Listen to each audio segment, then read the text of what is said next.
In the songs, Nymeria is said to have been a witch and a warrior. Neither of these claims is true. Though she did not bear arms in battle, she led her soldiers on many battlefields, commanding them with cunning and skill. It was a wisdom she passed along to her heirs, who would themselves command the hosts when she grew too aged and infirm. And though none matched Nymeria's feat of sending 6 captive kings in golden fetters to the wall, her heirs succeeded in keeping Dorne independent against the rival kings north of the mountains, and keeping it whole against the rancorous, hot-tempered lords of mountain and desert whom they ruled. House Martell has guided Dorne for 700 years, raising its great towers at Sunspear, seeing the Shadow City and the Planky Town rise, and defeating all those who threatened its dominion.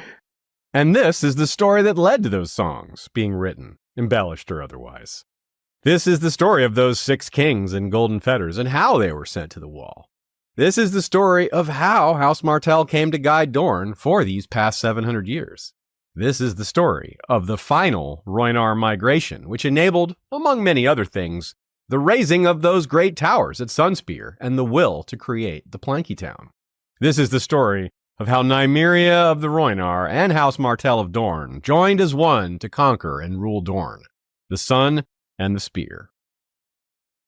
Hello and welcome back, everyone, to another episode of History of Westeros podcast. This is a scripted episode. Everything was written out in advance. It's part 3 of the Nymeria series, though you don't have to listen to the other 2 or watch the other 2 first. It works as a standalone or as part of the series. Every video we make is on YouTube, but also on Spotify, and every episode is available in audio-only form as well, wherever you find podcasts.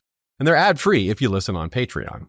This episode was co-written by Nina Krusling. Check out her writing at goodqueenally.tumblr.com. That's Good Queen Alley with 1 L in alley. And check us out at historyofwesteros.com. You can find ways to support us, bonus episodes, and use our episode searcher. In the first half, we've got Love and War. The second half is filled with Dynasty and Legacy, including Parallels 2 and the impact on several point-of-view characters and a few others. We pick up the story as the Rhoynish refugees attempt to settle on Abulu, which was gifted to them by the Summer Islanders. But the Summer Islanders feared the retribution of Valyria. They need not have worried over much, as Valyria did not concern itself with the Rhoynar after destroying their cities. Valyria as well thought little of the escaped slaves who founded Braavos, even though they had stolen some ships. And these Rhoynar survivors were never even enslaved. To the Freehold, the Rhoynar had become something of an afterthought. Not to mention, the Summer Islands are quite far from Valyria. To be fair, an invasion is not the only way the Freehold could make their displeasure known. For example, it would not do for the Summer Islanders to be denied ports and markets around the world at the behest of Valyria. But if that is what the Summer Islanders and Rhoynar feared, these fears were misplaced. Valyria cared when Rhoynish archers were shooting down their dragons and flooding their cities. But a group of refugees, even a very large group, they don't care. They were no longer a threat, and no longer even close enough to be worth enslaving. The Freehold had done what it needed to do with the Rhoynar. It had eliminated a powerful, successful collection of loosely united city-states whose access to and control of both the rich resource of the Rhoyne and an independent source of magic could have proved a significant challenge to Valyrian absolute power in western Essos. The Valyrians did not need to chase down every Rhoynar individual who survived, because the Freehold had permanently destroyed Rhoynish life as it had existed prior to Nymeria's exile. There would never be another great Rhoynar city-state on the banks of the Rhoyne. The river would never be dominated by Rhoynar princes and their subjects again. That socio-politico-cultural idea had been destroyed and could never be rebuilt, even by those Rhoynar who survived. The irony is that Nymeria's flight and exile would parallel that of the Targaryens in many ways. The only Valyrian dragon lords that escaped the doom, and the only Rhoynar that escaped the destruction of the Rhoynish city-states. Just as Nymeria had widely understood the ultimate futility of resisting the dragon lords and fled before she and her people could be destroyed, the Targaryens would prophetically come to learn that Valyria would be destroyed, and only their flight would spare them the fates of their neighbors. But of course, the Summer Islanders did not know all this. The calculations and deliberations they made were based on information and concerns separate from our own as readers. They did not care to take the risk, is the bottom line. So the gift of Abulu was a poor one. Bulu was not well suited for habitation. If it had been better suited, it wouldn't have been left empty for so long. It might still have worked, though, as Rhoynar knowledge of irrigation and maybe water magic was likely more advanced than that of the Summer Islanders. Thus, despite their superior technology, which will play a huge role later in our story, the Rhoynar were unable to make a Bulu into a home. But where else could they go? They were about as far west as anyone could be. They had tried Sithorios, the Basilisk Isles, now the Summer Isles, and there was nothing else to the west. Could they sail all the way east to find a new home at the other end of the world? That may have been considered, but was likely not feasible. Many of their ships were just not capable of sailing that far. While the Rhoynar were more advanced with farming and the like, the Summer Islanders were far superior at shipbuilding and navigating. I have to imagine they asked for this help, perhaps even offered to exchange other technology for it. But deduction implies that Summer Islander caution/desire to protect their own hard-won secrets extended to this as well. The Rhoynar fleet doesn't seem to have been much improved by their time on the Isles. It seems that they had exhausted all of their options in terms of empty places to settle, so their only choice was to find someone willing to share. That wouldn't be an easy task, but they had a lot to offer. Though we don't have an exact timeline for this episode, the events described here were roughly 300 years before the Doom, about 700 years before Aegon's conquest, and something like 1,000 years before the Winds of Winter. To Westeros. The battered, tattered remains of the 10,000 ships sailed west with Princess Nymeria. This time, she made for Westeros. After so much wandering, her ships were even less seaworthy than when they had first departed Mother Rhoyne. The fleet did not arrive in Dorne complete. Even now, there are isolated pockets of Rhoynar on the stepstones, claiming descent from those who were shipwrecked. Other ships, blown off course by storms, made for Lys or Tyrosh, giving themselves up to slavery in preference to a watery grave. In addition to those who did not make it, not everyone left in the first place. A few thousand stayed behind. Those who stayed were perhaps those whose ships were among the least seaworthy, those few who had acquired decent land in Bulu, and those few who were simply tired of searching for a new home, who realized that if many thousands left, those who stayed might be able to make it work. Bulu, which became known as the Isle of Women, wasn't fruitful enough for all the surviving Rhoynar, but it was apparently enough for those who stayed, and we know this because their descendants still live there. Along with those communities in the Stepstones and elsewhere, it is intriguing to consider these Rhoynar-founded settlements many centuries later. Perhaps a few of these countless stories will be explored or referenced in the future. One other tale we do know. A particular group of refugees sailed with a figure named Rusalka, who claimed to hear Mother Rhoyne calling them home. They met with the same fate as those who made for Lys or Tyrosh, which were at this time ruled by Valyria. Thus, Rusalka reminds us of Mother Mole, the woman of the free folk who prophesied that ships would rescue them if they would only make this journey to haunted, ruined Hardhome. The fate of those free folk was similar. 2 ships from Lys were there at Hardhome, having been blown off course by storms, and they carried women and children off to slavery. Well, one ship, called Elephant, did, and it may have escaped with its cargo of slaves, but we've entertained theories that it won't actually make it back to Lys either. Perhaps it will end up on the Stepstones among some of these so-called pockets of Rhoynar descendants. The other ship, called Goodheart, was forced to make repairs in Braavos. This was a stroke of luck for the free folk on board. Instead of being enslaved, they wound up in the most aggressive anti-slavery place in the known world. There's a nice parallel here as well, as Arya is our source for it. She learns of the arrival of the Goodheart and reports it to the Kindly Man just after waking from a wolf dream of Nymeria. Arya has many dreams where Nymeria roams free throughout the Riverlands, leading her own pack. Wouldn't the Riverlands be a great place for Nymeria of the Rhoynar, who themselves are river folk? House Teague probably ruled the Riverlands at this time, given that the Battle of Six Kings would be fought roughly a few centuries later, and it was them who were unseated at that battle. They were often unpopular with their subjects. Imagine if Nymeria could have been a sort of Aegon the Conqueror come 1,000 years early. The foreign conquering invader with superior technology who frees the Riverlands from an unloved overlord, like Aegon did to Harren the Black. Alas, the Riverlands is not where they went. To be fair, it was rather full of rivermen who may not have welcomed them, but they might have been willing to try if it was closer. They were desperate enough. Still, their ships Again, were not very trustworthy, and Dorne was the closest, so they may have just simply gone where they had to. The remaining ships made landfall on the coast of Dorne, near the mouth of the river Greenblood, not far from the ancient sandstone walls of Sunspear, seat of House Martell. Dry, desolate, and thinly peopled, Dorne at this time was a poor land, where a score of quarrelsome lords and petty kings warred endlessly over every river, stream, well, and scrap of fertile land. Most of these Dornish lords viewed the Rhoynar as unwelcome interlopers, invaders with queer foreign ways, and strange gods who should be driven back into the sea, whence they'd come. Indeed, if we look at the map, what other choices do we see? Westeros was essentially the only option, and apart from being the closest, Dorne was probably their best chance because it was the most divided and so low in population.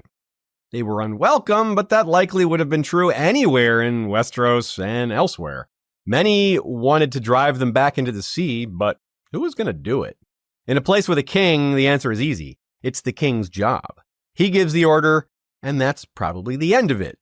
But Dorne had many kings. Why would the king of the Torrentine put effort into it? That's the other side of Dorne. Would soldiers from Ironwood march all the way from the Bone Way to the coast to deal with the problem facing the Martells? Not likely. And thus the disunity of Dorne worked in the Rhoynar's favor. This was not just a current state of affairs. There had never been a single ruling power in Dorne. There was no single ancestral or legendary Dornish hero whose descendants claimed supremacy in his name, as the Starks, Arryns, Gardeners, Lannisters, and Durrandons did in their respective regions. Nor was there a political history even dormant of a unified state under one dynasty as existed in the Riverlands. Even the Iron Islands had eventually and violently shifted its political model to a hereditary dynastic monarchy. Yet in Dorne, the style High King of Dorne was at best limited and disputed. The Ironwoods asserted their right to that title, and the aristocratic families along the Greenblood might have practiced an elective monarchy which claimed to rule the rest of Dorne, but in practice, no one really did. It was just a bunch of people making claims. A lot of words are wind type things. Nymeria had seen firsthand how division among rulers and states with similar socio-political backgrounds and establishments could be to the detriment of everyone. Most of the Rhoynar-Valyrian wars were fought between the Valyrians and individual Rhoynish city-states, and only in the last conflict did Prince Garin manage to convince a majority of the Rhoynish princes and princesses to join together against the Valyrians. The Rhoynar lost together in part because they didn't fight together until it was too late. It may have been too late at the beginning, but it was definitely too late when they finally got to it.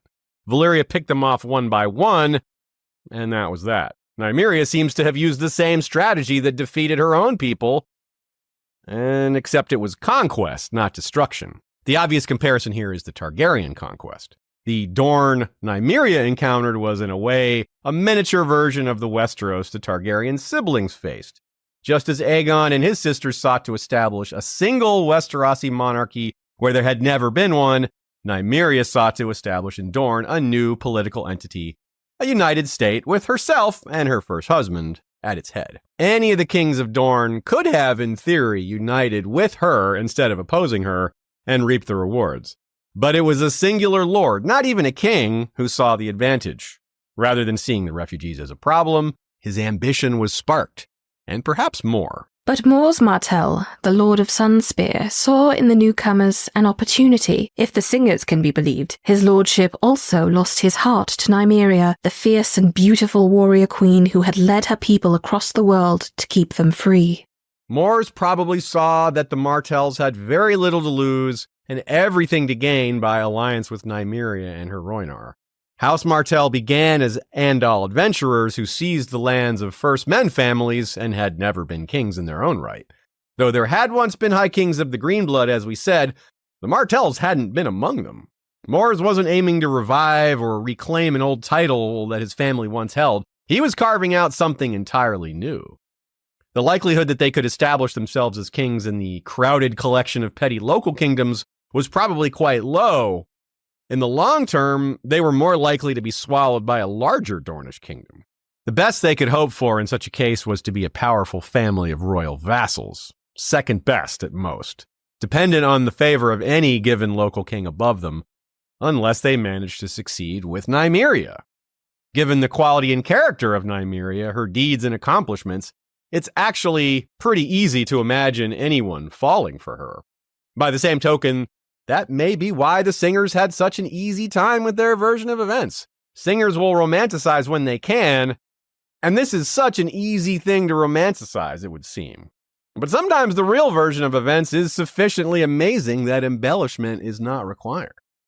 And Nymeria certainly qualifies as amazing. Though, even if Mors himself genuinely loved Nymeria, he might have been fighting some Westerosi prejudice against foreign marriage here. Westerosi history has been filled with examples of xenophobia against non-Westerosi brides. Think of Lara Regare or Sorala Darklyn. If things went badly for Mors, the Martells, or his people, the obvious target of retaliation would be Nymeria and her Rhoynar.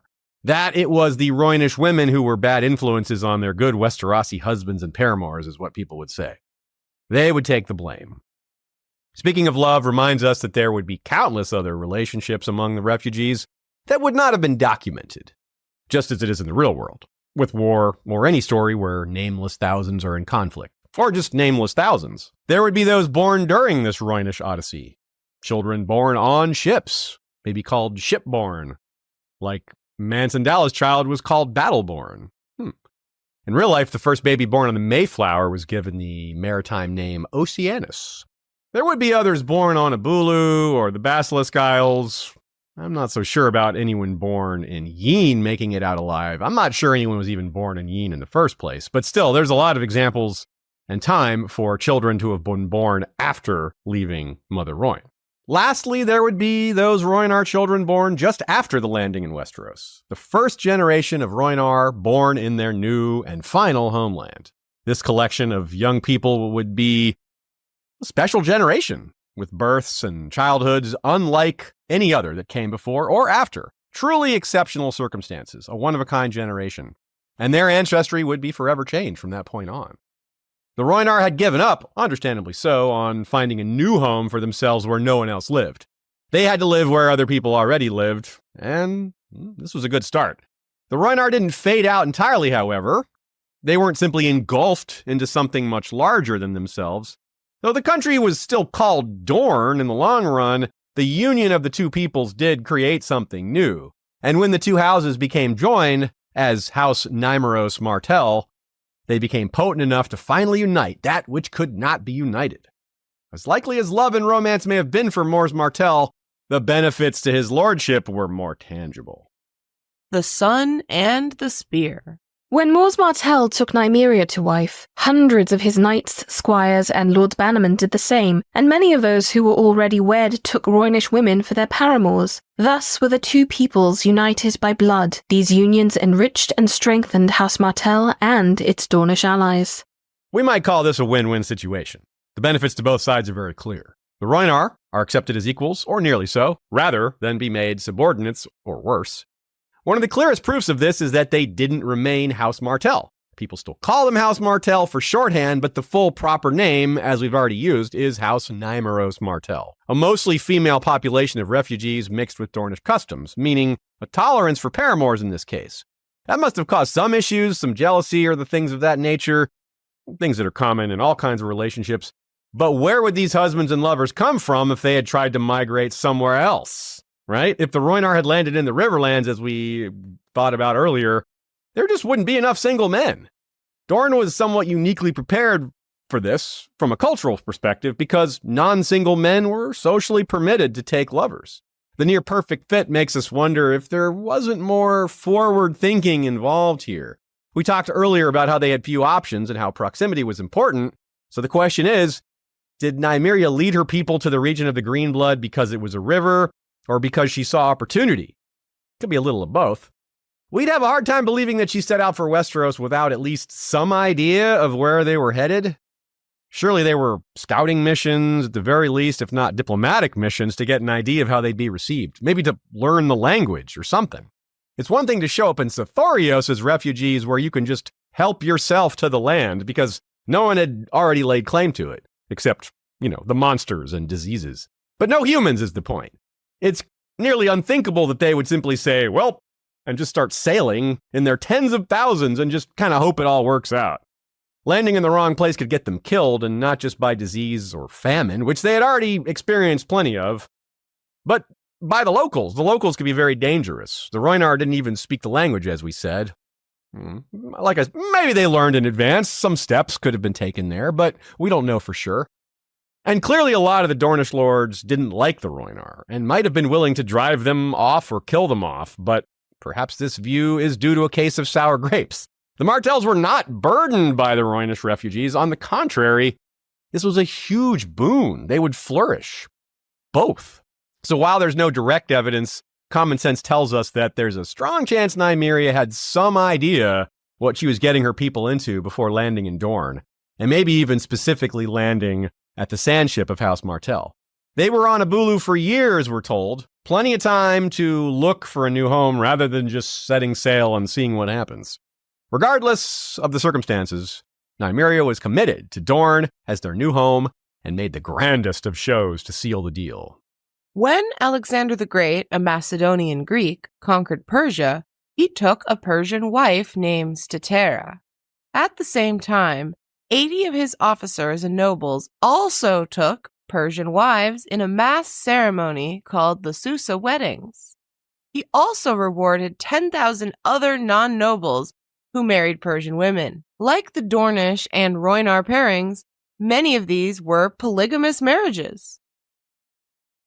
The burning of the ships. To celebrate these unions and make certain her people could not again retreat to the sea, Nymeria burned the Rhoynish ships. "Our wanderings are at an end," she declared. "We have found a new home, and here we shall live and die." The flames lit the coast for 50 leagues as hundreds of leaking, listing hulls were put to the torch and burned to ash. In the light of their burning, Princess Nymeria named Mors Martell the Prince of Dorne in the Rhoynish style, asserting his dominion over the red sands and the white, and all the lands and rivers from the mountains to the great salt sea. A bold claim, but words are wind. It was a much bolder demonstration, and no mere words. Those ships were really burned. Given how many times they had picked up and left somewhere, I suppose it must have been important to be clear that, yes, this was it. It also really demonstrates how much trust Nymeria had built with her people by this point, and how committed she was to Dorne as her and her people's new home. Remember that for the Rhoynar, the River Rhoyne was literally the central aspect of their lives. Political, social, cultural, and religious. Most, if not all of them, had probably lived their entire lives on or close by the Rhoyne and probably lived and or worked on these similar vessels every day. They had names, memories, etc. Was it not a betrayal to burn a vessel that saved them from slavery? Only these boats were left to remind them of their happier days navigating up and down the Rhoyne. They could look at and touch these ships and be interacting with objects that were linked directly to their lives before exile. This was not just Nymeria destroying their ships, this was Nymeria putting a blunt, absolute end to the Rhoynish way of life they had all known before their exile. Westeros, and especially Dorne, really would have been something like an alien world for the Rhoynar, a place few, if any of them, had probably ever seen or even imagined. Totally different in climate, society, politics, religion, and culture, everything, really. Populated by people completely foreign, and foreign in a variety of ways. There's multiple ethnic groups in Dorne. Yet their leader was now forcing them to stay in what might have seemed a very strange and inhospitable place with seemingly no way to ever go back to the Rhoyne. Something no doubt many would still have hoped for someday. That Nymeria did not face a widespread mutiny among her people following this declaration speaks to her strength as a leader and the Rhoynar belief in her. Nymeria had suffered so much alongside them and had alone managed to survive among the native Rhoynish princes. It was her foresight which had saved them from total annihilation at the hands and dragons of the Freehold, and so the Rhoynar may have seen Nymeria as someone they could and should implicitly trust, no matter what she ordered them to do. Going against her might have seemed even more unthinkable than burning the ships. It also demonstrated something important to these Dornish lords, canny enough to notice, that is, such as perhaps Mors himself, that these were still Nymeria's people. She had a very strong hold on them. There are quite a few real-world examples of leaders burning their ships, though most are likely inventions. Tariq ibn Ziyad, for whom Gibraltar is named, is said to have done it upon landing in Spain, kicking off the Muslim conquest. but this is probably a legend. William the Conqueror is said by some to have done it upon landing in England, but the truth is that he only burned a few ships, not nearly all of them. Hernan Cortes definitely did it in Cuba, but not to inspire his troops, to prevent anyone from reporting him for mutiny. Bounty of the Rhoynar. The Rhoynar brought considerable wealth with them. Their artisans, metal workers, and stonemasons brought skills far in advance of those achieved by their Westeros counterparts, and their armourers were soon producing swords and spears and suits of scale and plate no Westerosi smith could hope to match. Even more crucially, it is said, the Rhoynish water witches knew secret spells that made dry streams flow again and deserts bloom. With this in mind, plus the value of a huge population boost, it becomes quite easy to understand why Mors Martell saw the Rhoynar as an opportunity rather than a burden, let alone a problem, and why Nymeria herself may have perceived how valuable her people could be to them. The Rhoynar could have taken one look at the poor armor, stonework, architecture, and what it could be instead. It also becomes a bit, or a lot, easier to understand their confidence in doing what had never been done before, uniting Dorne. It had only ever been a collection of kingdoms, and House Martell was not among the current kings of the time, again, and had never been. Technology can make that big of a difference, though. This isn't one gigantic singular advantage like dragons. This is a bunch of small advantages that add up to a huge one. Better swords, better spears, better shields, better armor. They probably had better saddles, better stirrups, better lots of things that we can't think of, and that's just the category of war. On top of that, we have better irrigation, better stonework. We could sit here for a while and name things that would probably be pretty close to accurate, if not right on target. Dorne is pretty lacking when it comes to ports, for example, much less cities or towns. Even today, the only true port in Dorne is the Planky Town, which seems to be largely an invention of the Rhoynar. More on that later. Too many new boons to list really is the point, but the World of Ice and Fire summarizes it well for us here. Suffice it to say that the wealth and knowledge that the Rhoynar brought with them to Westeros, together with the ambition of Lord Mors and the indomitable will of Nymeria of the Rhoyne, enabled the Martells to greatly expand their power. Not only did they greatly expand their power, they greatly expanded their towers. They wanted to rule all of Dorne, did Nymeria and Mors, and their current castle, called the Sandship, was not fit for the Prince and Princess of Dorne. Long ago, back in Essos, it was the Rhoynar who first taught the Andals the secrets of metalworking. This upgrade was not enough to prevent Valyria from dominating and enslaving them, and eventually the Andals began their famous migrations to Westeros, where the metalworking upgrade was enough for them to dominate the First Men, including many from Dorne, major houses included. It's a parallel and a case of history repeating itself. The Rhoynar joined the Andals in fleeing to Westeros, thanks to Valyria, and again taught them secrets of metalworking. From Sandship to Sunspear. Sunspear's history is a curious one, having been little more than the squat, ugly keep called the Sandship in early days under the Martells. Beautiful towers bearing all the hallmarks of Rhoynish fashion would eventually spring up around it. It became known as Sunspear when the son of the Rhoyne was wedded to the spear of the Martells. In time, the Tower of the Sun and the Spear Tower were both constructed, the great golden dome of the one and the slender high spire of the other, becoming the first things that visitors beheld by land or by sea. The World Book really doesn't mince words here, does it? Squat and ugly versus beautiful towers bearing the hallmarks of Rhoynish fashion. The twin pillars of the newly formed and soon-to-be royal House of Dorne wanted their capital to reflect, like the sun, their new house's combined symbolism. Perhaps Nymeria and or the Rhoynar saw it as a hopeful sign that the ancestral Martell holding was the Sandship. If anything was going to carry the river-loving Rhoynar forward into the future, it would most fittingly be a family whose architectural symbol was a ship, ready to sail on the Dornish sands. Hence, Sunspear is marked by the Tower of the Sun and the Spear Tower, extremely different from any other buildings in all of Westeros, not just Dorne. Markedly more sophisticated than Andal architecture, for the most part. There's nothing like dramatically superior architecture to showcase the difference between these cultures and to further drive the point home, like a spear, that the Rhoynar brought a lot of valuable knowledge with them. Of course, this change would have taken quite a while, possibly decades, and we have no idea how spread out all these projects were. But the majesty would be apparent. As it says in the quote, the towers would be the first things you'd see when approaching by land or sea. A work of art and greatness, jutting high in the air like a spear, for which it's named, shining beautifully in the bright sun of Dorne. They didn't sacrifice functionality for beauty, however. Sunspear is strategically placed and well defended. But no matter how impressive or defensible their new home was, a castle alone wasn't going to bring the rest of Dorne to its knees. It was time to make good on their pledge before the burning ships, to make themselves rulers of Dorne. It was time for blood and battle. George R.R. Martin says the best real-life comparison for Dornish architecture is southern Spain, where Moorish and European styles are merged in a variety of ways that can still be seen to this day.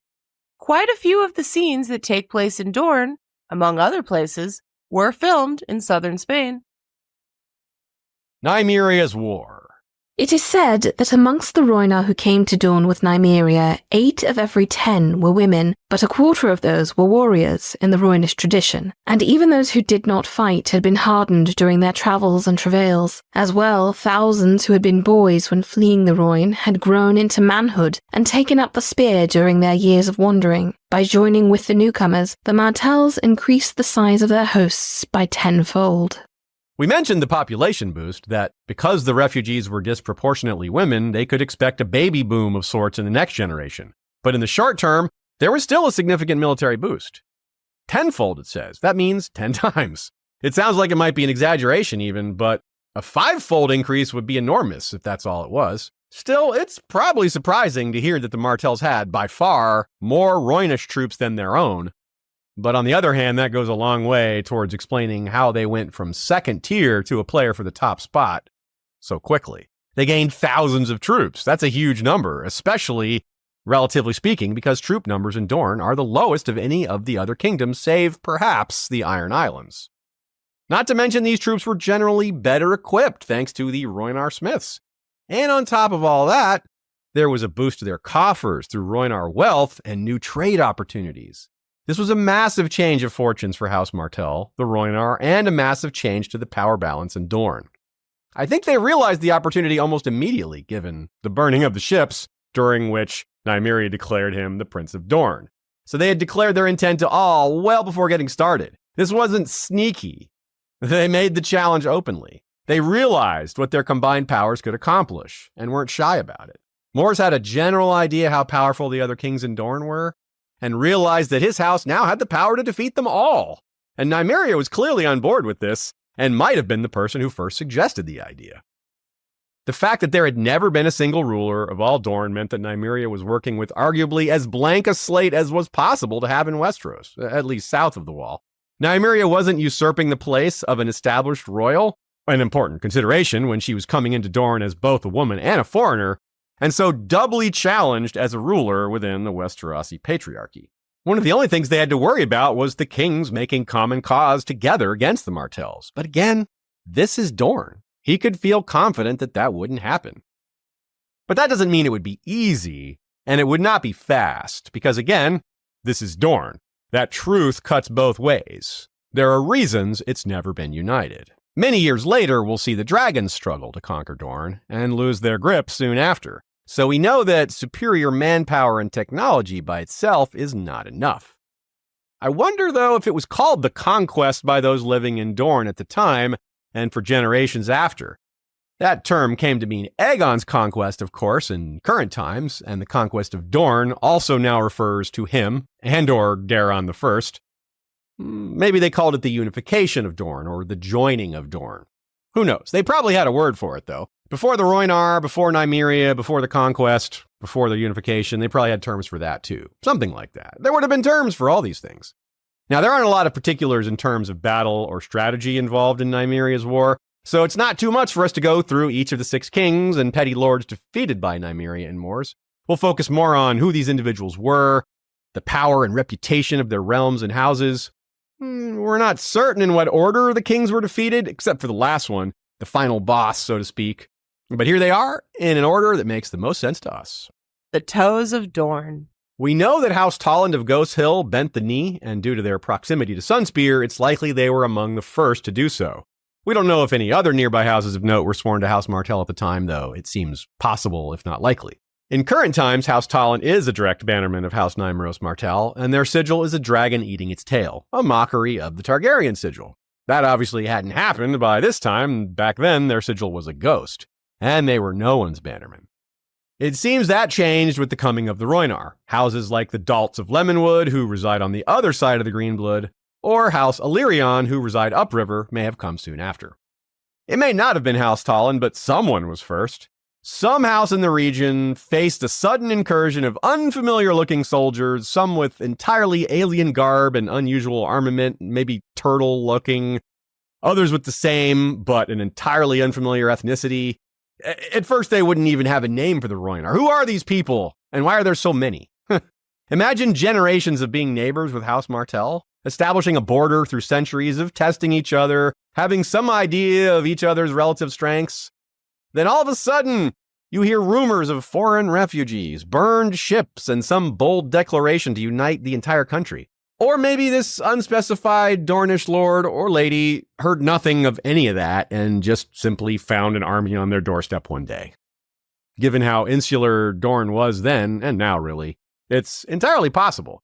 Though certainly word would spread eventually. You can keep the movement of enemies hidden sometimes, but you can't conceal conquests for long, if at all. Word would definitely get out. In some cases, surrender would have been immediate. There can be advantages to being among the first to bend the knee, and sometimes the situation's just hopeless. Why fight? But for example, Edmund Tully was the first Riverlord to bend the knee to Aegon the Conqueror, and in turn, he became the first ever Lord Paramount of the Riverlands and the second ever Hand of the King. If we continue with our assumption that they forced the toes of the Dornish foot into submission first, the southern part seems to have been next. We do know Western Dorne, aka the ankle and the heel, fell before the northern portion, which would be the shin, I suppose. So that brings us to Fire and Brimstone. To Hell. War in Hell. The region around the Brimstone River is fairly referred to as hellish. The river is sulfurous, the people aren't quite right, and of course it's extremely hot and dry. You probably think of House Uller, and rightly so. This is the event that brought them into the fore, however. Though they were already famous thanks to that time where they burned some rival lords at dinner to death, in this era they were subordinate to House Dryland, who ruled as kings of the Brimstone. King Lucifer Dryland, aptly named for the region, was defeated and captured by Nymeria and Mors. Clearly the region wasn't too hellish for the soldiers of Mors and Nymeria. It was surely notable to many that she was with the army at all, but Dorne is no stranger to women in battle, and this likely earned her the respect of many. It certainly couldn't be said that others did all the hard work for her. This would have been a significant shock to and test for Nymeria and her Rhoynar. If Dornish society around the Greenblood might have seemed vaguely familiar to them as one river-based culture to another, life along the Brimstone might have seemed like some kind of abomination. A river whose waters could not be safely drunk and whose fish could not be safely eaten. A river that, unlike the life-giving Mother Rhoyne, harbored a lot of death. If the Rhoynar could win here, it would prove that they were not simply displaced Essosi riverfolk, but true Dornish men and women now, able to adapt themselves even to an environment totally opposed to what they had known. Though it is possible that Rhoynish water magic included methods of purification. If so, this region might have tested those limits as well. It might also be the key to their victory here. The Rylands might have been overconfident in their natural defenses. They wouldn't be expecting sorcery, but they probably did know they were unpopular. Given the names, Lucifer, Hellgate Hall, the evil connotation is pretty blatant. Even other Dornish would probably look down on the region and their kings, most likely. And Lucifer is called, quote, the last of his ilk by Yandel. Ilk is often used, especially in A Song of Ice and Fire, to have a negative connotation. Think of Dick Crabb declaring that the Crackclaw men bow only to the true king, not Robert and his ilk. Or Rickard Karstark, referring to Jaime Lannister when he claims that the squires he killed were of his ilk. This all suggests that the Drylands were not exactly the most friendly or well-loved of dynasties, and that Nymeria was deposing not a popular local hero, but the last of an ill-remembered royal family, or royal ilk. Lucifer lost his crown and was sent to the wall, wearing golden fetters. We're guessing he was the first of the kings sent to the wall, perhaps a strange sight for the brothers in black. But as the years rolled by, more kings were sent to the wall by Nymeria and Mors. They may have gotten accustomed to it. I can imagine some wagering. A year or more before we get another Dornish king? Which do you want to bet? Over and under on that. Or which Dornish king will be next? Those who bet on the continued success of the Sun and Spear would do quite well in such gambling. House Uller was elevated to chief house of the region, with Hellgate Hall supplanted by the similarly named Hellholt. Perhaps this was another Edmund Tully joining Aegon the Conqueror situation here. The Ullers may have turned on their unpopular overlords, the Drylands, helping the Martells win and earning a reward. Either way, there was no more king in hell, but there was a sufficiently mad and dangerous house in charge of the area instead. One that was grateful to House Nymeria Martell. In fact, the Lord Uller of the time, an older man, may have accompanied the army for the rest of the campaign. It's a near certainty that his forces did, and he'll play a greater role later in the story. We don't know what became of Hellgate Hall, but no one lives there now, so it's likely in ruins, perhaps thanks to Nymeria's war. Lucifer may not have had any heirs, or perhaps they were sent to the wall with him. Either way, it marked the extinction of House Dryland. On to the next Dornish domino. The Blind Hawk. Lord Uller was said to be an older man, but Garrison Fowler, King of Stone and Sky, was aged, blind, and cunning. Despite his lack of eyesight, the latter quality indicates he wouldn't be blind to the existence or danger originating from this new and improved House Martell. The seat of House Fowler was and still is at Skyreach, and in current times they hold the title Wardens of the Prince's Pass. But when the Nymeria Martell army came to force their submission, it was called the Wide Way, and they were lords of it, not mere wardens. Skyreach is an old castle dating back to the times when there were only first men in Westeros. It was carved by House Fowler out of the mountain itself, high above with, quote, soaring stone towers. Yet somehow they were overcome here, and from our best guess, it wasn't an extended affair. This implies there wasn't a siege, which might be expected given the difficulty in assaulting this elevated castle. Still, that can't be ruled out given their military advantages. Superior Rhoynish siege equipment is possible, but unlikely perhaps given we hear of no such thing then or now. Diplomacy may have been involved, or intrigue. Sometimes cunning means making the best of a bad situation. And from King Garrison's perspective, losing gracefully may have been preferable to death or House Fowler losing Skyreach forever. The Fowlers are an old house, having once been one of the most powerful kingdoms in Dorne, so there's also a lot of pride to consider here. But also they had to consider the much more recent fate of House Dryland. King Garrison may have decided that capitulation to the Martell-Rhoynar party was better for Fowler fortunes than resistance. By sitting at the end of the Prince's Pass, House Fowler could choose who would be let in or out of Dorne, and if it helped the Fowlers in the future to encourage a foreign army to come into Dorne, there wouldn't be much the Martells or anyone could do about it. Since Sunspear is also really far away from Skyreach, the Fowlers could be sure of ruling somewhat left alone, without fear of micromanagement from the Martells and their Rhoynar allies. So Nymeria and Mors might have seen the Fowlers as bannermen, but they would be bannermen Sunspear would need to keep sweet because of the distance and these other factors we've just gone over. The Prince's Pass is far too important. The Fowlers did go on to be key supporters along with the Ullers and others, so the defeat must not have been too hard to swallow for them, at least not for the Fowlers who ruled afterwards. The crown of stone and sky was never worn again, and despite his age and capabilities, Garrison Fowler was sent to the wall to take the black. Maybe he was fast-tracked for command, as we see with characters like Dennis Mallister, and even to some extent Bloodraven. Perhaps he befriended Lucifer Dryland, or one of the other Dornish kings that joined them soon enough, such as this next one. The Mad Manwoody. The Manwoody Kingdom ruled from Kingsgrave is our pick for third.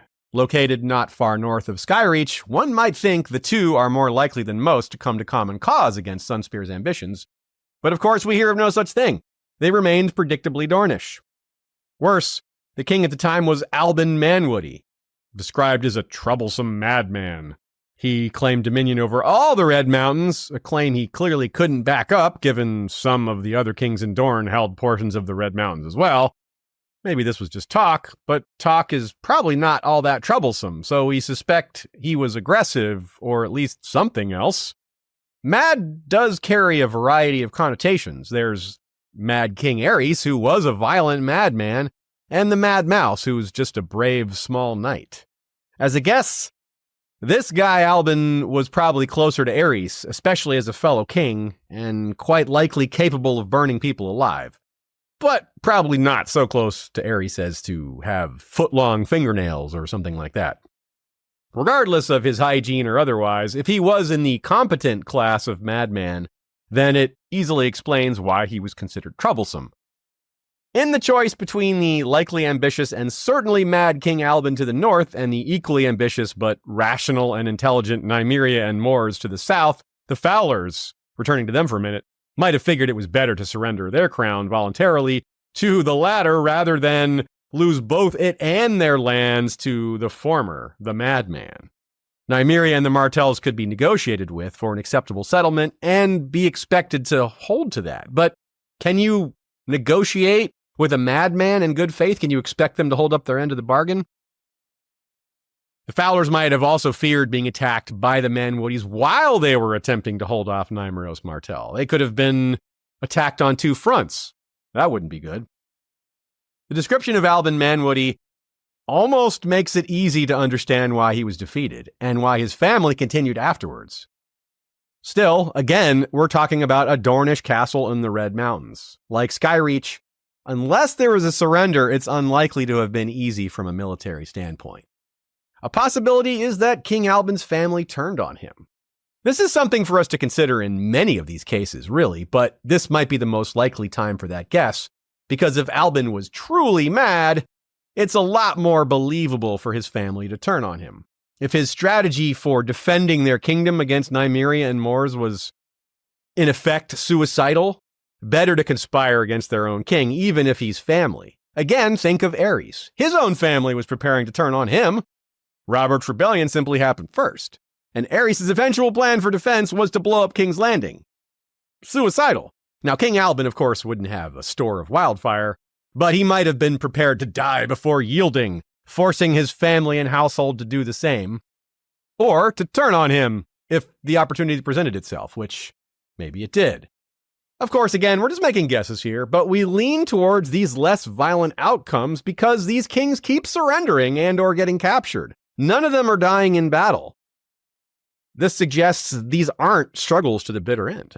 It's certain that Albin did not die like Aerys. There was no Kingslayer here. The sigil of House Manwoody is a crowned skull, commemorating a king slain by the founder of their house sometime long ago. But Albin Manwoody, the last king of Kingsgrave, died a member of the Night's Watch. War of the Evening. We're calling it this because this king, our fourth, is Vorian Dane, the Sword of the Evening, King of the Torrentine. What a title! The Sword of the Evening. If we only knew what that meant. We have two main guesses, though. One, that he was older, and another younger candidate had emerged, so he passed the title and the sword to his relative, Sir Davos Dane, who was Sword of the Morning around this time. A retired Sword of the Morning could be called Sword of the Evening, or perhaps in those days the custom was that a king cannot wield Dawn, so maybe he set aside the sword and the title when Crown of Starfall passed to him. Sword of the Evening could also indicate an evil Dane, one who claimed the sword Dawn without earning it, or who was otherwise villainous in some outstanding fashion. He wasn't associated with hell or madness, but the knight connotation could signify something, well, dark. But it's no sure thing. The Even Star of Tarth is a somewhat similar concept, and there's nothing evil about that. You can still see falling stars, the sigil of House Dane, in the evening, right? The imagery still works. We don't know what time of day they fell to House Nymeria Martell, however. Starfall is the castle of House Dane, of course, and it sits on an isle at the mouth of the Torrentine. Like many of the royal seats in Dorne, this sounds difficult to assault, yet it's relatively low in population. It's not hard to see how they were defeated, even without details and even with the struggle of the castle's geography. Even if we have the order wrong, geography also tells us Nymeria and Mors had added the strength of several kings to their host by the time they marched on Dane lands. Did Vorian wield Dawn against the Nymeria Martell armies? Did honor demand a champion face him in turn? It's a stirring image. Perhaps Sir Davos Dane had this honor. though he survived the war as well, so if he did, he won that challenge, or at least wasn't killed during it. We only know for sure that House Dayne continued on, like these other houses, and that King Vorian Dayne only lost his crown, not his head. He also didn't go down fighting, and House Dayne kept Starfall as a vassal of Sunspear. Vorian Dayne wore the golden fetters, and certainly gave off those evening vibes when wearing his new Night's Watch black. Whether he wielded Dawn or not, he certainly didn't take the famous greatsword to the wall with him. Many of his new brothers would surely have been disappointed in that, but even more, he'd be getting a lot of questions about it. They would want to know about his house, Dawn, all those mutual origins, all that fun stuff, while huddled around the fire with some mulled wine. The Demon Vulture. Farther up the Torrentine lies the castle Blackmont. As the most remote house relative to Sunspear, our best guess is that the Blackmont kings came next. We wondered just how mad the Mad Manwoody truly was, but the reputation of King Benedict was far more sensational. He was said to have worshipped a dark god, and was said to be able to turn into a vulture, like the sigil of House Blackmont. In Westeros, this is often an ignorant or distorted understanding of skin changing, but we know better than to ignore the possibility. We also know better than to make it a certainty. But in doing so, it opens up another big question for us. How did Nymeria practice religion following her landing in Westeros? And or how might she have used religion to assist her in the conquest as she adapted to Dorne?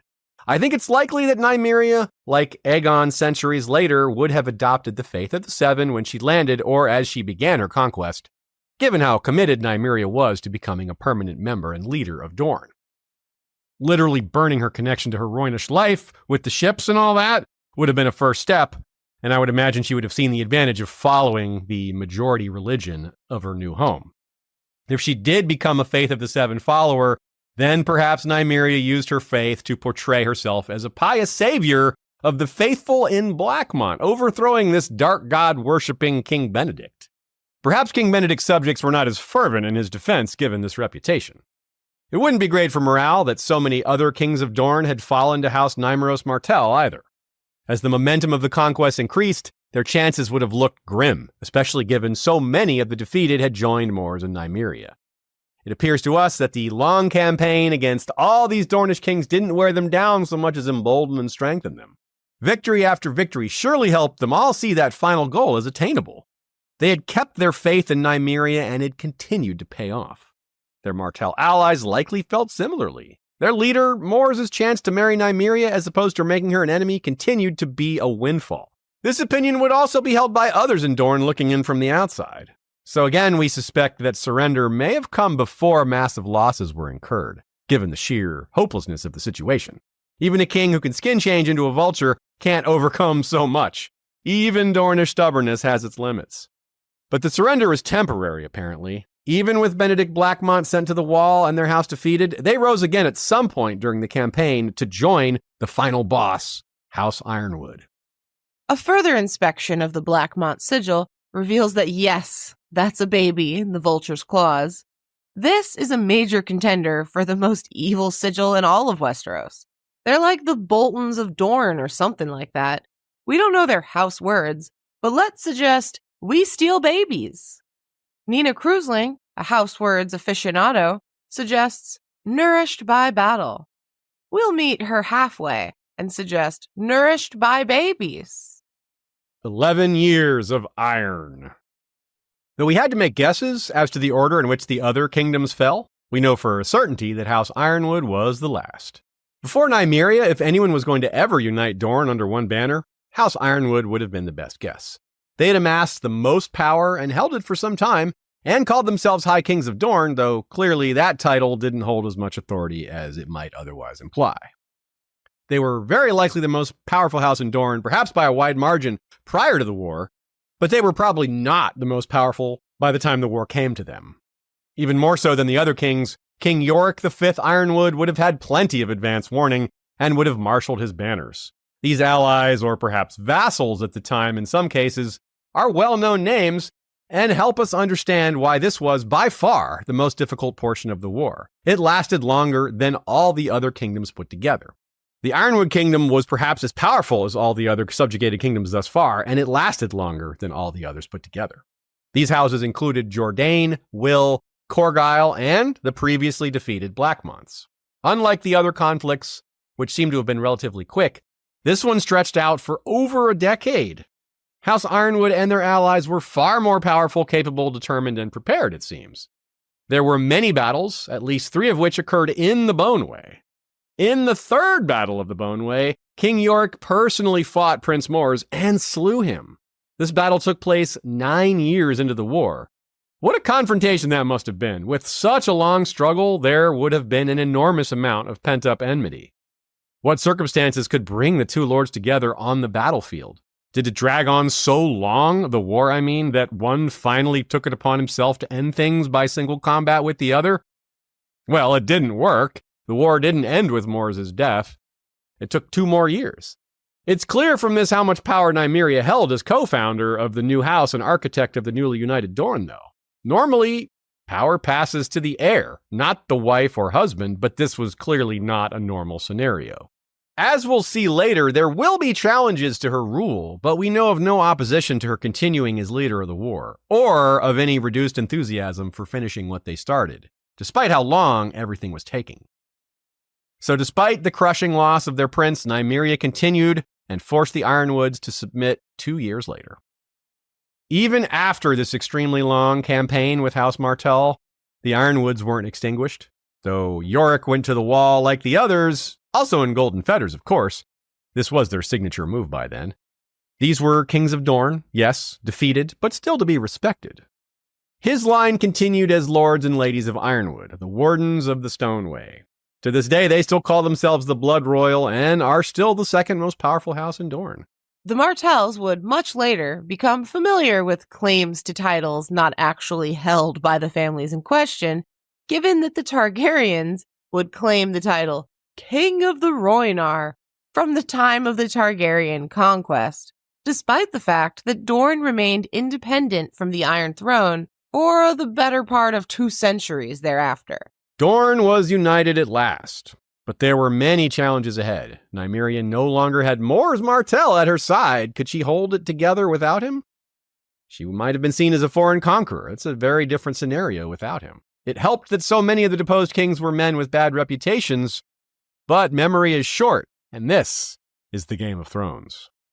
From the depths of Flea Bottom, Lord Ken of House Hammer has declared for Queen Carrie, Fire of the North, who recovered Dark Sister from beyond the wall. Thanks to our Ironborn captains, including Black Matos Stormrider, captain of the Rusted Hinge, Lord Chucklaws, captain of the Dromond Nightblood, destroyer of evil, John Gregor, captain of the Fist of the Drowned God, Sir Kiron of Lonely Light, Scourge of the Sunset Sea, captain of Naga's Breath, a Droman armed with siphons of wildfire, Aileen, Archer Queen, captain of the Border Collie, Crimson Kate, captain of the Drowned Queen's Vengeance, Jasana the Just, collector of tolls, captain of the Golden Gift, Beneath the Gold, a podcast focusing on lesser-known A Song of Ice and Fire characters, Prakash, the Lord Protector of the Gallifreyans, captain of the TARDIS of the Seven Seas, Tempest of House Brewer, captain of the Summer Storm, Catherine the Cruel, captain of the Kraken's Claw, Lana Del Relay, Death Dreamer, captain of the Cyclopean Call, Hara Darkcharm, known as Lady Bad Luck, captain of the Black Cat and Prowler of the Seas, Nina, the Airwave Nomad, captain of the Nuanced Nitwit, coaster of the Currents, Lydia the Drowner, aka Lydia the Kraken, captain of Green Smile, a longship decorated with the rotting skulls of dead foes, and your secret Targaryen, captain of the Boriqua Macheteros. We've been using Descript for 3 years now. To start, it was an audio editing tool. It provides a transcript that you can edit from directly. It's really neat. Instead of editing the waveform, you can simply cut words out and Descript removes the corresponding portion of the track. Over these 3 years, Descript has continued to improve, becoming an invaluable part of our video editing toolkit. We use it to make captions, animated quotes like the ones in this episode. Unlike many other transcription tools, it allows you to add your own dictionary of words, so it recognizes words like Nymeria and Manwoody, things like that. Now, it's one thing for us to endorse a product we use personally, but I think it's an another level entirely to endorse something that we use for a living. Find it at get.descript.com/howdescript, or click the link in the description. A new Dorne. Dorne was united for the first time. That alone marks a huge milestone, and we have the ability to look ahead and see that the society that formed in this era is still in place during A Song of Ice and Fire. Yes, they are now part of the Seven Kingdoms, but they joined by marriage, not by conquest. They built a lasting society that survived war and then marriage to the dragons, and has so far survived the War of Five Kings and what's come after. We'll see about the rest, but Dorne Martell is Nymeria's descendant, and so are Arianne and the Sand Snakes. We don't know the full length of Nymeria's war, but the conquest of the Ironwoods took 11 years. That doesn't count the time it took to conquer the other five kings, so we'd guess 15 or so total years, give or take a few. During those years, though progress would be slower because of constant war, the Rhoynar would be adjusting, and Dorne would be adjusting to them. It would be a permanent change. Dorne didn't just absorb the Rhoynar, they had too much of an impact for it to go so simply like that. This was a joining, a union. And that's literally speaking if we're talking about all the marriages.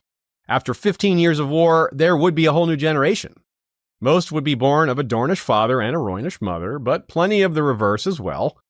There might have been an unusual number of such children because this is not a monogamous society. Many men would have children with multiple partners, and there was an unusual number of extra partners available all of a sudden.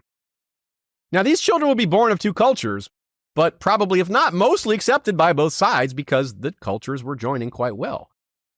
And in part because there were so many of them. In the real world, the opposite is sadly too often the case, but this is the creation of a new ethnic group, and that change would impact all of Dorne.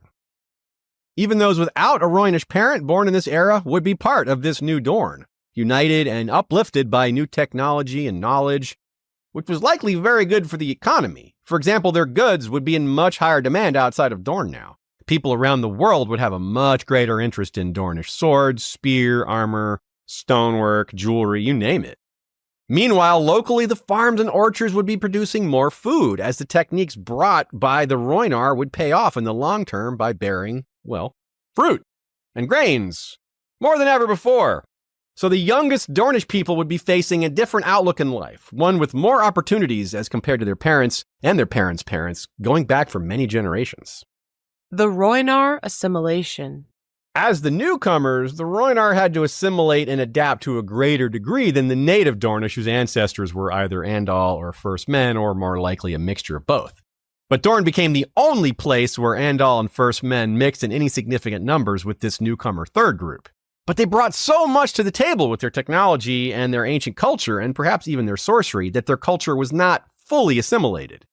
We mentioned earlier that many of them were wealthy and or knowledgeable, and thus uplifted the houses they married into, potentially by large amounts.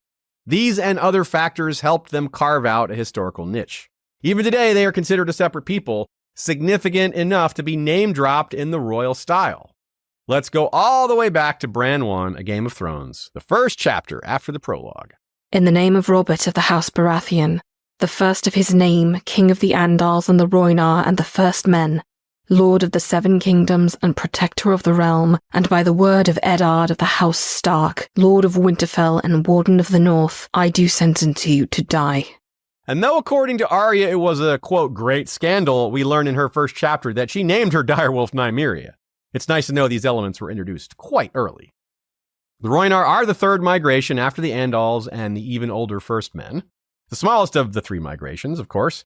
Now, to be clear, we aren't even sure what year the Rhoynar migration occurred, not even what century, but our best guesses suggest something like 900 years before A Song of Ice and Fire, maybe 200 to 300 years before the Doom, something like that. To be fair, we know even less regarding the timeline of the Andal and First Men migrations, but those were gradual things. Those took place over centuries, in waves. There was just the one Rhoynar migration. Sure, word may have gotten out to the other Rhoynish communities of the success in Dorne, and many might have come to join, but this would have been small groups of migrants. And we know this because there weren't any larger population groups of Rhoynar in existence at all. There were no large groups to come join them. There could have only been small groups. We don't hear much about their water magic in these days. It may have died out or been killed off by worshippers of the Seven, or it lost potency so far from the Rhoyne. Or perhaps it was exaggerated in the first place. Technology, mistaken for sorcery, that sort of thing. It wouldn't be the first time. Over time, as well, the locals would learn the techniques, or at least become familiar with them, and it wouldn't seem so magical or exotic. Unless it actually was magic, of course. Rhoynish water wizards could supposedly take down dragons with water spouts. I don't know how to explain that with technology. That sounds like straight up magic. But again, maybe they just couldn't do that on the Greenblood. Maybe the waters there just aren't as magical. An example that gives us a clue is language. Successive Martell rulers post-conquest were willing, maybe even eager, to stamp out lingering Rhoynish traditions in some cases, like the Rhoynish language. The Rhoynar language is probably still out there. Actually, we know for a fact it is, in places like Abulu and the Stepstones, and also in secret amongst the Orphans of the Greenblood. But that might be the extent of it. Whatever ways magic existed among the post-Rhoyne Rhoynar may have been discouraged or even outlawed by later Martell princes and princesses in an effort to distance the Rhoynar from their non-Dornish origins. A little more stamping out of the culture, perhaps. You can look at it that way. Compare, say, the practice of blood sacrifice among old gods worshippers, which has also died out as well. Well, almost. To be fair, that's kind of a horrifying thing, and water magic that helps the desert bloom might not be, but that doesn't mean it wasn't looked upon with fear. And though Dornish knights and warriors have a distinct look to them, as we saw earlier, this is rarely credited as a Rhoynish influence. Only scholars and the highly educated know the difference. To most, it's just all Dornish now. The difference between Rhoynish techniques and Dornish techniques is no longer perceptible, including by those who live there. It's just been too long.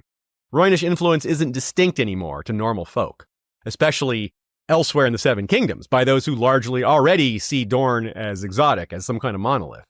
And we as readers, as obsessed fans, we don't actually know the difference that well either. We have very little to go on with regards to what Dorne was like culturally and technologically before the Rhoynar influence. For the most part, we've only seen Dorne in the post-Rhoynar state it is now, centuries later, perhaps as much as 1,000 years. The fog of history is thick. Reign and Dynasty. Given Nymeria was likely very young when she ascended to Princess of Nymeria, she may have spent more of her life with this conquest than she had spent as an adult living on Mother Rhoyne. Certainly by the end of her life, she had spent more time in Dorne than on the Rhoyne by a wide margin. We can say this without knowing her age, which again we don't, because she definitely lived a long time. Consider the phases of her life. She was first Princess of Nymeria in her late teens or early 20s, most likely. Then there was the Basilisk Isles, then Sithorios, Nath, the Summer Isles for a few years, roughly 15 years of war in Dorne.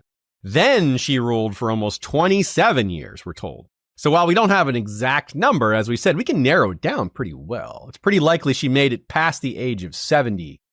Probably not 80, but even that's possible. She married again after Mors, perhaps soon after, or not long after the end of the war. A period of mourning is appropriate, but political expediency matters too, and it might have taken precedence given it was still wartime when Mors died.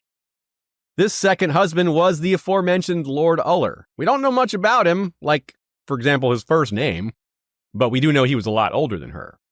Remember, the Ullers were never kings, but they did supplant the Dryland kings as new lords of the region, as we described earlier. That makes it an interesting union.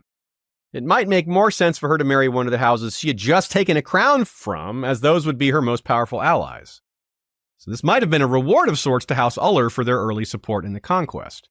It is similar to how it made sense for her to uplift the lordly Martells by joining them rather than one of the kings, because ruling alongside a king might make Nymeria secondary, even if only through optics. So rather than a husband to help support her in Sunspear, Nymeria may have chosen Lord Uller to ensure stability in the region around the Brimstone. After all, they would be adjusting to a new ruling family there, and the other houses might resist Uller rule. It's not too hard to see why. I mean, this is the Ullers. Half the Ullers are mad, the other half are worse, they say. She might have wanted to avoid favoring one of the defeated royal houses over the others as well. Better to pick none of them than to make one of the other five jealous, right? And by the same token, since Lord Uller was an older man, maybe Nymeria was hoping that this marriage would be the least threatening to her own Martell daughters and her own position. And his age also meant children were less likely, and his house had been recently elevated, so support for greater ambitions probably wasn't available for him. He was a less dangerous choice for a lot of reasons, even though he was an Uller. Indeed, this Lord Uller and Nymeria had no children, but she married one last time. This marriage came after the unification of Dorne, though we don't have any additional specifics as to when. This third husband was in many ways the reverse of Lord Uller. He was young and dashing and famous warrior from a highly regarded family rather than one that flirted with madness. And he wasn't even a lord. It was the aforementioned Sir Davos Dane, the Sword of the Morning. He may have first opposed Nymeria when the kingdom of the Torrentine fell, but it's even more likely he supported her in the war against the Ironwoods, because we know the Danes helped there. This is another example of how adeptly Nymeria handled the surrender of her foes, turning them not just into subjects and friends, but husbands. Even Robert Baratheon would be impressed, I think. Since he wasn't the Lord of Starfall, Sir Davos probably brought even less political power and military support than Lord Uller had. But there are significant advantages to having the best knight in the realm at your side at all times. Sir Criston Cole's presence did much to help Queen Alicent Hightower get what she wanted, and the same goes for Cersei with Sir Robert Strong. The most famous sword in Dorne, if not all Westeros, at her side, as her husband, defending her with his life, or attacking her enemies. You can see the value in that. Now, during her 27-year reign, she faced 12 assassination attempts. So having the Sword of the Morning as the leader of her personal guard wasn't just about status or about him being dashing, but it all helps. It was about helping keep her alive. With so many assassination attempts, I'm sure there was a wide variety of methods. Poison, ambush, emerging from the wall with a crossbow while you're on the privy, that sort of thing. Sir Davos may have prevented a few of those himself. He may have prevented others from even getting past the planning stage. They may have thought, do we even want to try to assassinate Nymeria with Sir Davos at her side? There were also 2 rebellions, so some people took the chance and took on the entire kingdom. We don't know which houses they even were, but we'll guess it wasn't Uller or Dane. Ironwood seems pretty likely. As we said earlier, even today they call themselves the Blood Royals and are the second most powerful house in Dorne. They participated in 3 Blackfire rebellions, so they have both the power and the pride, and there's other examples of them trying. But whoever it was, Ironwood and some other, or maybe it was Ironwood twice. Anyway, whoever it was, they failed.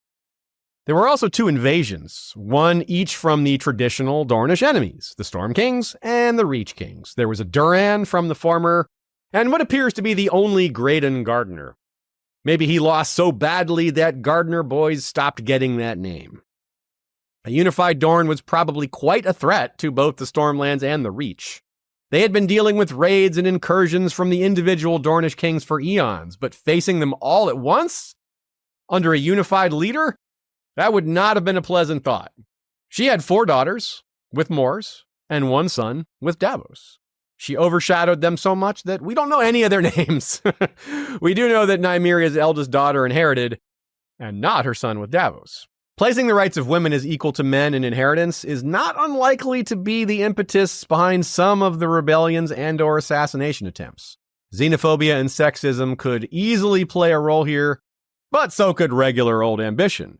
After all, this is now a unified Dorne. It's a bigger prize to take away from somebody like the newly established ruler herself, who happens to come from a foreign country. The Ironwoods thus might not have wanted independence from the Martells, again, assuming it was them who rebelled. They might have wanted the whole thing. They might have said, hey, we want the whole crown. We want this new royal establishment that you've created. And if they had succeeded, they probably would have reestablished the old male primogeniture situation. In the long term, having the first child inherit, regardless of gender, avoids so many problems. It might even have prevented the Dance of the Dragons. But getting over that hump of initial acceptance can be bloody. But clear that hump they did. We don't know how long it took, but in current times, it seems well established. Remember that this was a 27-year reign we're talking about, so a lot of these events could have been very far apart from each other. Maybe we had 10 assassination attempts in 1 year and then only 2 the rest of the 26. Or maybe they were roughly every 2 years, something like that. I do suspect her son with Davos was well over 10 years younger than her eldest daughter, the one who inherited, so there's something to be said about that timeline. But other than that, just a lot of guesswork. I also wonder if her son with Davos ever married into the main line, or if perhaps this line, this male line, is the source of one of the rebellions. You never know. We do know that as Nymeria aged, she gave over more and more of the reins of power to her children. We'd like to think they worked together to build this new Dorne, but that is probably too sunny a view. The princess, not the queen. The influence of the Rhoynar remains perhaps most prominent in their highest title.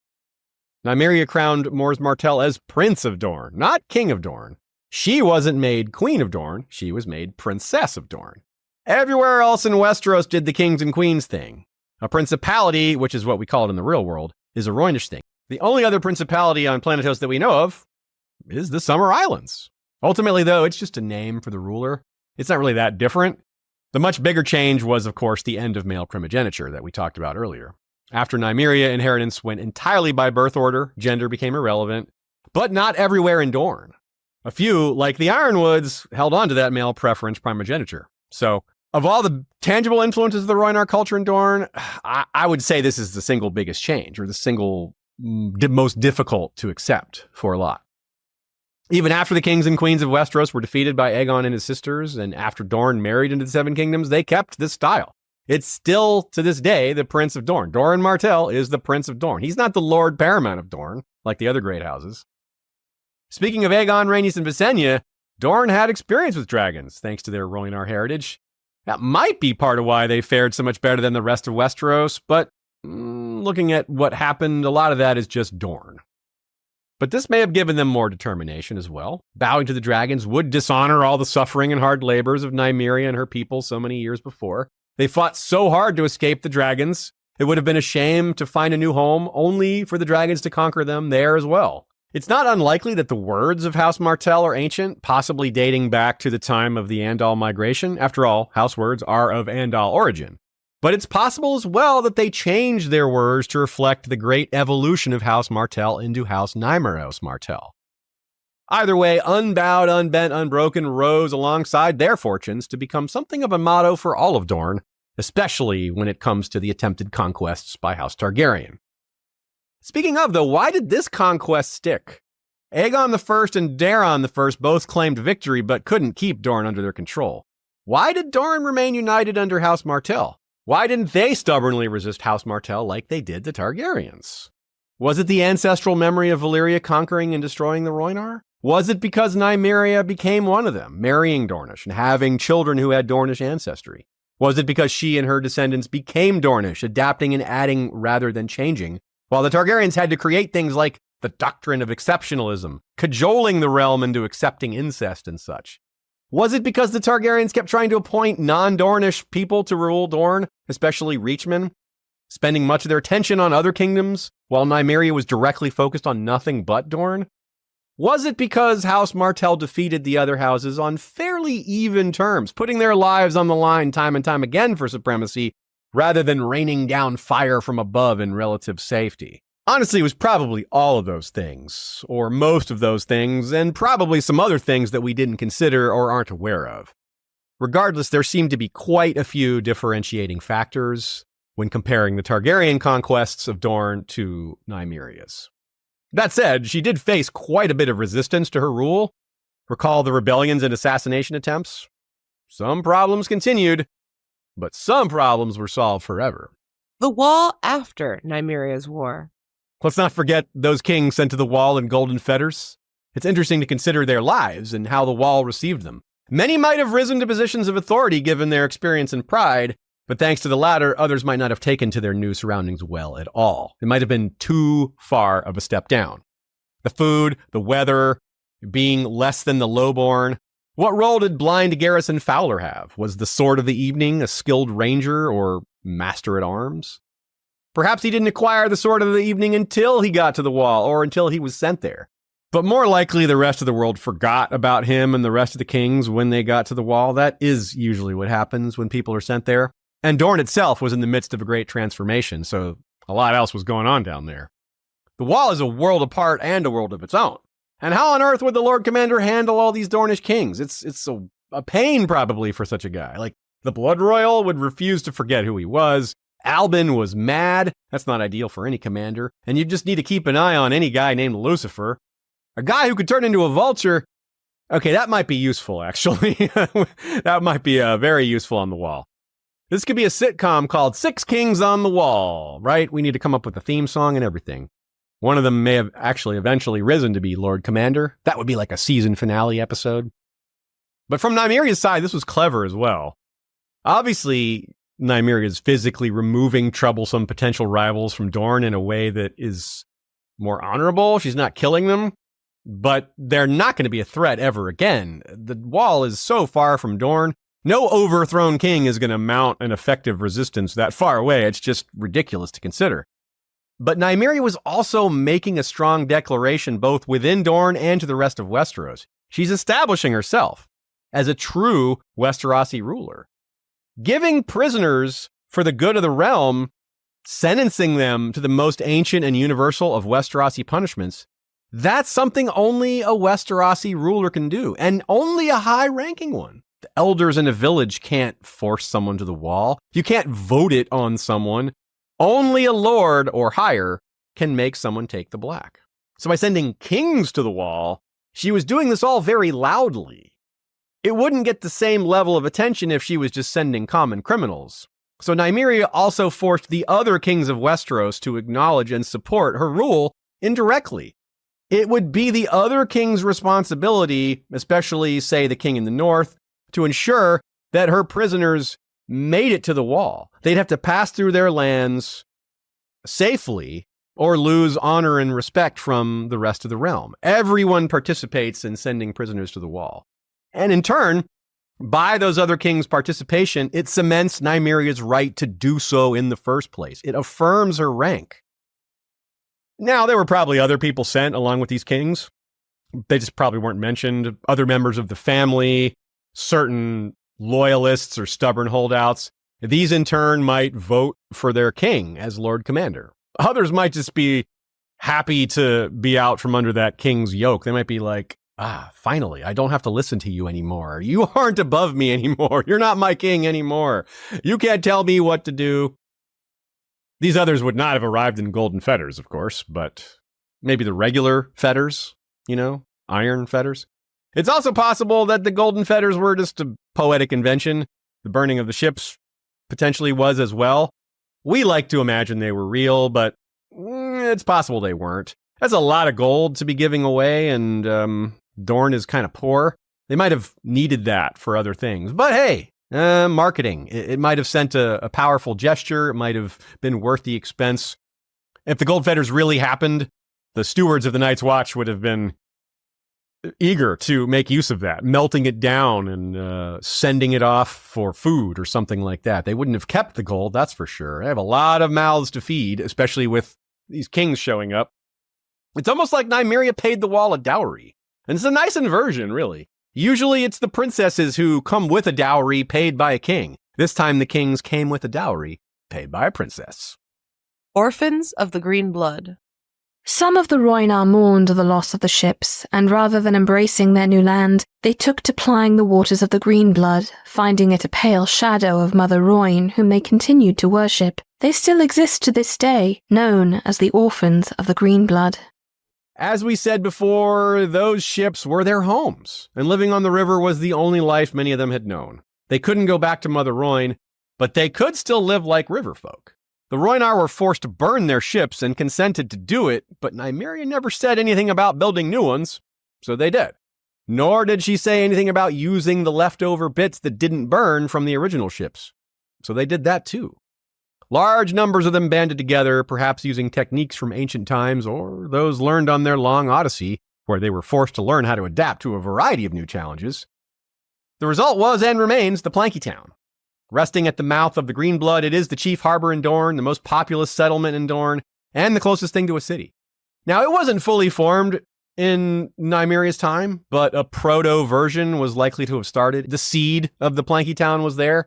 Now, the Red Princes, who were Nymeria's great-grandchildren, tried to suppress the use of the Rhoynar language and maybe other Rhoynish customs, but they supported the Planky Town directly. To this day, the Orphans are known for their healing, perhaps inheriting traditions from their days on Mother Rhoyne. It's said the best midwives come from the Greenblood. Now, all the while, the Orphans yearn for a return to Essos.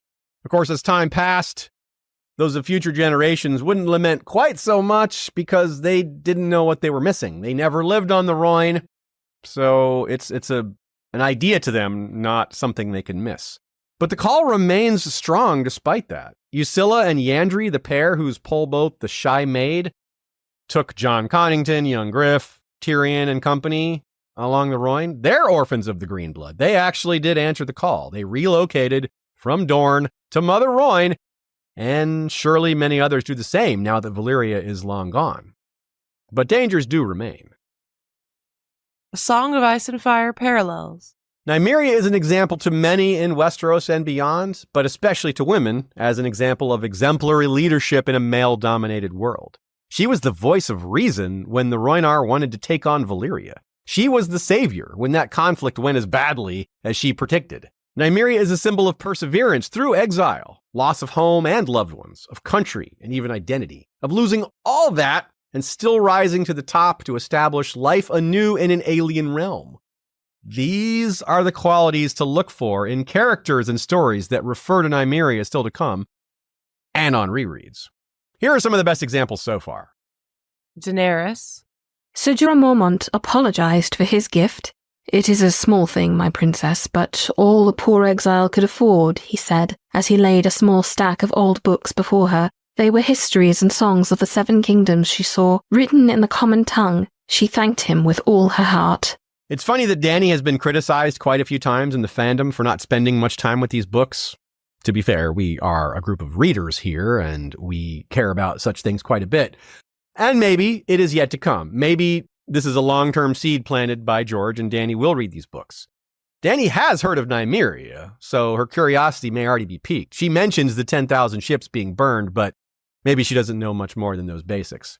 If she were to read the full story of Nymeria in full, it might give her chills, because the parallels to her own story are rich, and gives us yet another powerful example of why there's so much foreshadowing for A Song of Ice and Fire in the lore set down in its history and legends.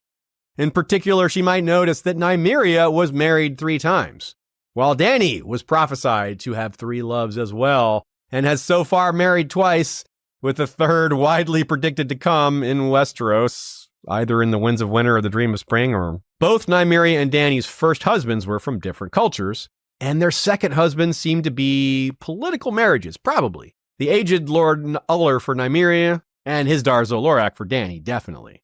Furthermore, Dany wandered with her people, considered settling in the ruined city of Vaes Taloro, faced hunger and starvation, assassination attempts, and went from refugee to conqueror.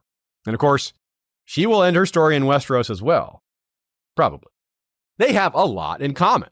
Maybe the reason she hasn't discovered all this about Nymeria yet is because George wanted these parallels to be established before Dany notices them, rather than something that she leads up to.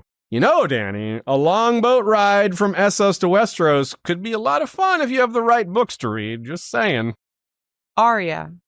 The first character ever associated with Nymeria is Arya, of course, and her direwolf has a story all her own that Arya is partly aware of through quite a few wolf dreams. When Arya is masquerading as Weasel and Roose Bolton asks what her real name is, Arya says Nymeria, Nan for short. At another point, she makes up a backstory where the ship she arrived on was called Nymeria. We see Nymeria and her pack kill 4 brave companions right after Arya flees Roose Bolton and Harrenhal, and later, Nymeria tries to pull Catelyn's body out of the water. In Braavos, when she is Cat of the Canals, she tells people her father was Oarmaster on a galley called Nymeria. This ship is made up, but there surely have been a lot of ships named Nymeria, especially in Dorne. As readers, we hear about Nymeria, the direwolf, through reports in the Riverlands in various chapters, particularly Jaime's. We learn that Lannister and Frey horses are attacked several times by Nymeria and her pack, usually targeting their horses, that is, but occasionally killing soldiers. The attacks seem to be getting bolder, and the wolf pack is growing larger. At one point, it occurs to Jaime that the huge wolf leading this pack might be the same one that bit Joffrey. And he is, of course, correct. If she wasn't named Nymeria, she could be named Karma. Nymeria, the direwolf of the Riverlands, is living up to her namesake Nymeria of the Rhoynar, the Riverlands of Essos. Like her namesake, the direwolf is a fierce female refugee who became a war leader, deadly to her enemies. In an early partial draft of A Game of Thrones, George named her Nymerion instead of Nymeria, and she was meant to be, quote, a warrior witch of Valyria, instead of Princess of the Rhoynar, neither witch nor warrior. Nymeria's Sand and Arianne Martell. Like all Martells, Nym and Arianne are descendants of Nymeria and Mors. They are nearly the same age, and in the former's case, when you're trying to make parallels, it definitely helps to have the same name as our subject. Nymeria Sand is, of course, the daughter of the Red Viper Oberyn Martell, and her mother is a highborn lady of Volantis. Volantis is where much of the trouble between the Rhoynar and Valyria started, as we covered back in the Mother Rhoyne episode. That conflict isn't relevant 1,000 years later, but Lady Nym is a bit divided with her loyalties. Like several of her sisters, she had designs on a whole new cycle of blood and revenge like those between the Rhoynar and Valyrians of old.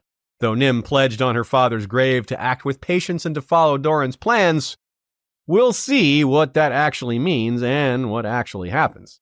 She's set to take a seat on the small council, where she might easily find herself outnumbered like her famous ancestor when debating the other Rhoynar princes on whether to support Garren the Great or not, whatever the debates of this time might be. We're curious as to what she'll do in the Red Keep, and how she and her family will react to Daenerys and Aegon. Arianne is not just a descendant of Nymeria, she's a point of view who grew up at Sunspear as a member of the dynasty Nymeria established. Nymeria is everywhere, in art, story, and song, and Arianne's upbringing reflects this. When she's locked in the tower, she wishes she had a copy of 10,000 Ships or The Loves of Queen Nymeria. Clearly, she's read these books before and is ready for a rereadus. You know, it's odd, though, that book is called The Loves of Queen Nymeria and not Princess Nymeria, but maybe that's a clue that it was written by someone outside of Dorne. Either way, Arianne likes the book. Now, we mentioned earlier that Arianne likened herself to Nymeria when she at first believed Quentyn was coming for her inheritance. Thus, Arianne is no stranger to plotting against her family or plotting within her family, though she seems to have changed her tune in that regard. It's another thing we'll have to wait and see on. And it's her reaction to Aegon that we're even more curious about. And her reaction to Dany, of course, which will come down to how she and the rest of her family view Quentyn's death by dragonfire. In what light will they take that? Arianne didn't face being usurped by her brother as she expected, but in plotting to stop that which was not coming, she did something worthy of exile. She was indeed sent away, but not to exile, actually, to dangerous duty in the Stormlands, where she will presumably meet this Aegon. Arianne is not alone here. Many, if not all, the characters most associated with the name or story of Nymeria also experience a form of forced flight or exile. Dany, of course, from the moment she's born, is effectively in exile. Arya, in the Riverlands and then overseas to Braavos. Nymeria the Direwolf is driven off by Arya to the sort of exile only a direwolf can experience. Yet all of them are not just unbowed, unbent, unbroken, but made stronger by the experience. They return with followers, powers, ambitions, perhaps all of the above, and definitely a sense of destiny akin to Nymeria's. The Shrouded Lord. Let's check back in with Garren the Great, who helped start this whole thing off. The Shrouded Lord has ruled these mists since Garren's day, said Yandri. Some say that he himself is Garren, risen from his watery grave. The dead do not rise, insisted Holden Halfmaester. And no man lives 1,000 years. Yes, there is a Shrouded Lord. There have been a score of them. When one dies, another takes his place. This one is a corsair from the Basilisk Islands, who believed the Rhoyne would offer richer pickings than the summer sea. Aye, I've heard that too, said Duck. But there's another tale I like better. This one says that he's not like the other stone men, and that he started as a statue, till a grey woman came out the fog, and kissed him with lips as cold as ice. This is a great reminder for us that Garren's curse, aka Grayscale, is very much a factor, not just in the world, but in A Song of Ice and Fire. John Connington is carrying it, Val claims Shireen's dormant case could awaken, and the Stone Men are waiting on the Bridge of Dream to pass it on to new victims in the future. It isn't just Nymeria and her descendants and her influence at play in the story. Garren's curse remains. And it doesn't appear set to target Dorne, but who knows where it could spread. Let's summarize just how amazing her accomplishments were. Planetos, or Taros, or whatever you want to call it, is a world ruled mostly by men. She didn't overthrow any queens of Dorne, for example. And furthermore, Dorne is a country known for extreme independence and stubbornness. Yet she not only conquered it, but she did so as a refugee and established a dynasty that still exists. A dynasty that resisted the dragons, which is how they began. She led her people on their escape from the Dragon Lords and through that subsequent odyssey. Truly one of the most exceptional figures in all the history of Westeros. The Rhoynar and the Dornish are a shining example of George R. R. Martin's world-building skills, and Nymeria, as founder and leader, is the standout individual who best represents them. There's perhaps a bigger future here. A TV adaptation has been an on-and-off possibility, which is the nature of that business. We can say for certainty that it remains a possibility. But even within the confines of the written canon, our favorite canon, quite a bit more could be on the horizon. As we've noted countless times, George loves to create parallels between the current story and the histories, and Dorne's story didn't really get going in full until A Feast for Crows, with expansions from the world of Ice and Fire.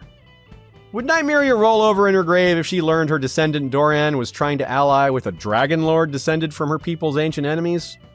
What about Arianne trying to ally with Aegon? She might not like either of those things, or she might think they make total sense. Perhaps getting into bed with dragons will prove as big a mistake as getting into bed with scorpions. But at least Dorne is really far from the wall, and will feel winter less so than the rest of the Seven Kingdoms. Thanks to McCall Schick, aka Ink as Rain, on Blue Sky or Instagram. You can also find her on the brand new Nosferatu Tuesdays podcast, where they discuss the world of Nosferatu. Thanks to Michael Klarfeld, KLARADOX.de is where you can find his website. That's claradox.de. Print your own copies of his maps, like the ones you see behind us. Thanks to Nina Krusling for her invaluable assistance this episode. Lots of the writing was done by her. Once again, check her out at goodqueenally.tumblr.com. 1 L in Alley. Thanks to Joey Townsend for our intro music. And thanks to all of you who support us on Patreon or who support us by spreading the word about History of Westeros podcast. Our Peers of the Realm patrons include our Hand of the King, who is a base-born manjack, literally just a drunken spearman. Gods help us. Lord Giuliano of House U is Hand of Queen Ashea, known as the Omni Knight. Lord Jim the Fortuitous of Wars and Politics of Ice and Fire blog is Warden of the West. Lord George Stormsville the Cunning, Lord of the Chiliaden, Warden of the East. Cabeth the Unfrozen is Lord of the Bricks and Castle Crimson Light. He is Defender of the Old Gods and Warden of the North. Lord Daenerys Pular is Head of House Pular, Lord of Amora, and Warden of the South. The elite from outside the realm include Jenny the Just, Captain of the ghost ship Liberty, which vanished on the Shivering Sea over a century ago, but has recently been sighted near Volantis, if the tales can be believed. King Beyond the Wall Sidney Jesse is the Fallborn, Lord of Blue Spring and the Haunted Forest, wields a dagger of dragonglass and the Valyrian steel blade Red Frost. Sea Lord Sean Gallagher is the Titan's Binger, owner of 9 Valyrian steel ears. The Bastard of the Bay of Seals is a friend of the Night's Watch, commanding a ship made entirely of weirwood. Watch out for when that turns to stone. Our White Walker patrons include Alexander Greyblood, first of the First Men, now crowned in ice, called Silence Bringer, Wood Blinder, and the Snow of Night, wielder of the ice-forged greatsword Pale Frost. Nevada Pike is Fourth of Frost, Frost Kraken, drowned in ice, and commander of cats and krakens. Our small council includes Lord Taylor of House Lineberry, Strength of Stone, Will of Iron, Master of Coin. Lord Chris B. of House Baelish, always keep your foes confused, Master of Whisperers. Drowned Dan is Lord of House Windsor, Master of Karate, Friendship for Everyone, and Ships. Lord Goodkill McGee is ruler of Castle Over Yonder, Master of Laws. And our Grand Maester is Scotty. Our lords and ladies in their castles include Lady Direliz of Castle Naki, the Alpha Patron. Lord Dan of the Red Mountains and Castle Great Bell is Breaker of the Second Stone. Lord Gregor the Toasty is Lord of the Breadfort. Ashlyn Winter is the Hawk's Eye, Lady of Castle Skyfall. The Lord of the Halls of Castle Hillcrest is wielder of the Valyrian steel machete Everglazed. Lord Bemmy Snugglebunny is Guardian Ranger of the Hidden 100-Acre Weirwood, dual wielder of Valyrian short swords Glorious Morning and Little Light Wise. Sharpshooter of the Weirwood and Ironwood Laminated Longbow Todd Von Oben. When you fear things cannot get worse, Snugglebunny enters the fray. The Bastard of the Wolfswood is First Forester of the Old Gods, sworn to House Ironweirwood. Listen for the silence. Casey Stark is of House Acres. Peter Rivers is the Pale Dragon and heir to Bloodraven.